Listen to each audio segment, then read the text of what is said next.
দেশের মধ্যে মানুষ তাদের অধিকার ফেরত পাবে। আর অধিকারের মধ্যে সবচাইতে বড় অধিকার হচ্ছে ভোটের অধিকার। সেই জন্য আপনারা দেখেছেন যে আমরা যখন এই সরকারকে সমর্থন দিয়েছি, সাথে সাথে আমাদের ভারপ্রাপ্ত চেয়ারম্যান তারেক রহমান এবং আমরা যেখানে যেভাবে আমরা বক্তব্য রাখছি, আমরা কিন্তু এই কথাটা পরিষ্কার বলছি যে অতি দ্রুত সংস্কার সাধন করে নির্বাচনের রোডম্যাপ দিতে হবে। ইতিমধ্যে আপনারা দেখেছেন যে সরকার সংস্কারের কথা বলছে। আমরা একটু সন্দেহ করছি যে একটি মহল চেষ্টা করছে যে সংস্কার নাম দিয়ে নির্বাচনে বিলম্ব করা।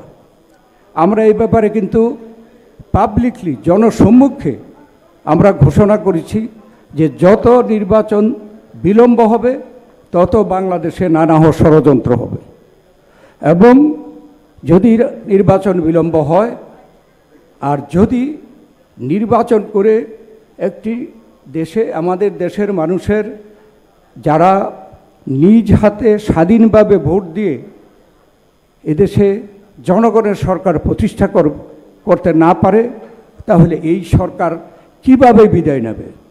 অর্থাৎ এই সরকারের ব্যর্থতা আসবে, এবং আমরা চাই না যে এই সরকার ব্যর্থ হোক।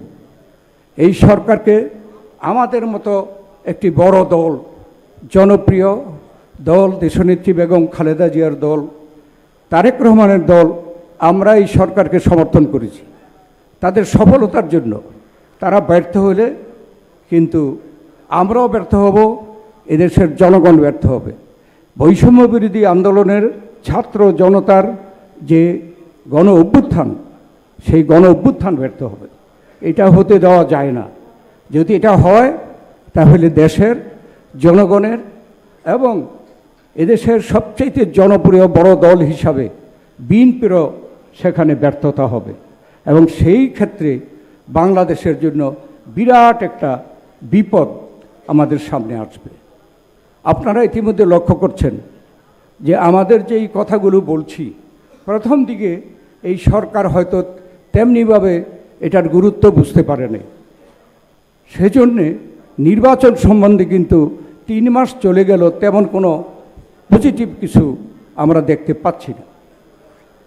তারা একটা গ্রুপ, সরকারের পুরা গ্রুপ না, একটা গ্রুপ, এরা তো কোনো দলের সদস্য না, তারা হলো নিরপেক্ষ।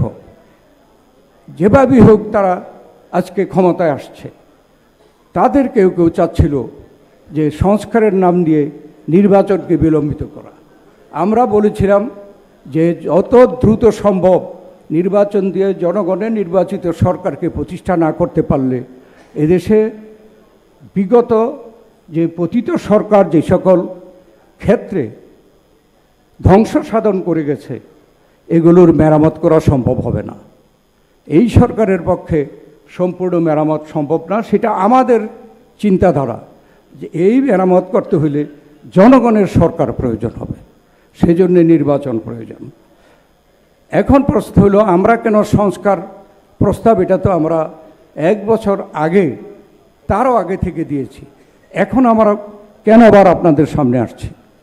কেননা আপনাদের মাধ্যমে আমরা যেতে চাই দেশের সার্বিক জনগণের কাছে যে এই সংস্কার কথাটা বাংলাদেশ জাতীয়তাবাদী দল, দেশনেত্রী বেগম খালেদা জিয়া, তারেক রহমান, বাংলাদেশ জাতীয়তাবাদী দলের নেতৃবৃন্দ বহু আগে থেকেই চিন্তা করে রেখেছে যে শেখ হাসিনা ক্ষমতায় টিকে থাকার জন্য গায়ের জোরে দেশকে যেই অবস্থার দিকে নিয়ে যাচ্ছে, বিভিন্ন স্তরগুলোতে যদি ভবিষ্যতে মেরামত না করা হয় এবং সংস্কার করা না হয়, তাহলে বাংলাদেশ যে আমরা যেই বাংলাদেশ মুক্তিযুদ্ধের মাধ্যমে অর্জন করেছি, যেই চেতনা মুক্তিযুদ্ধের মাধ্যমে দেশের মানুষ প্রকাশ করেছে, সেই চেতনাকে বাস্তবায়ন করা সম্ভব হবে না।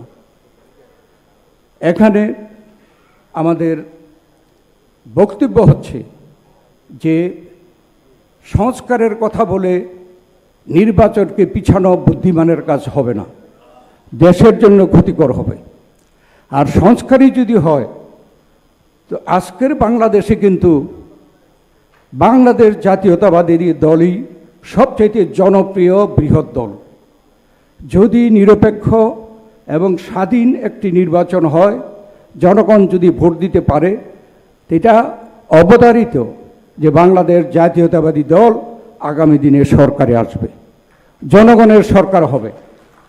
আমরা আজকে সাধারণ মানুষকে বলা যে এই সংস্কারের কথা বিএনপির মতো দল কত আগে থেকে আমরা চিন্তা করেছি।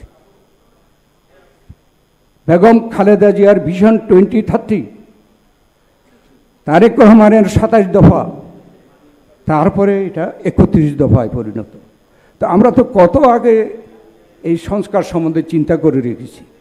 তবে এটা তো আমরা বলতে পারি না যে জনগণ যদি আমাদেরকে এদেশে নির্বাচিত করে ক্ষমতায় না বসায়, তাহলে তো আমরা এই 31 দফা বাস্তবায়ন করতে পারবো না।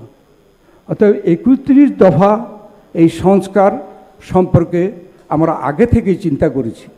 বর্তমানে যারা বলতে চাচ্ছে সংস্কার ছাড়া কিছু হবে না, আমরা বলতে চাই এই সংস্কারের কথা আমরা চিন্তা করে রেখেছি। তবে আমরা তো দাবি করতে পারি না যে বিএনপি এই সংস্কারগুলো বাস্তবায়ন করব। যতক্ষণ না এদেশের মানুষ এই বিএনপিকে আগামীতে নির্বাচনের মাধ্যমে, স্বাধীনভাবে নির্বাচনের মাধ্যমে বিএনপিকে ক্ষমতায় না বসানো পর্যন্ত এই সংস্কার সাধন সম্ভব নয়।